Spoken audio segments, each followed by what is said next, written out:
समझ में नहीं आ रहा क्या डिसीजन लेना है, तो आप अपनी कुंडली उठाइए और उसमें देखिए आत्मकारक ग्रह कौन सा है। आत्मकारक ग्रह वह ग्रह होता है जो कुंडली में हायर डिग्री का होता है। बेसिकली कुंडली में ग्रह 0 डिग्री से शुरू होता है और 30 डिग्री पर खत्म होता है।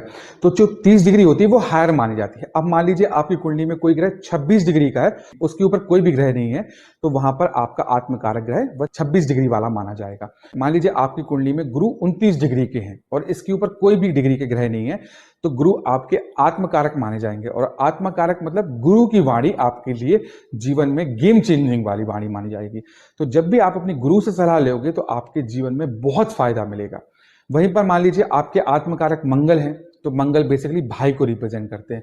तो यहां पर यदि आप अपने भाई की सुनेंगे या भाई की सलाह मानेंगे लाइफ में, तो आपको बहुत उन्नति देखने को मिलेगी। आपकी कुंडली में सूर्य आपके आत्मकारक हैं। पिता की यदि आप सलाह लेंगे तो आप लॉन्ग टर्म में उसका फायदा अवश्य देखेंगे।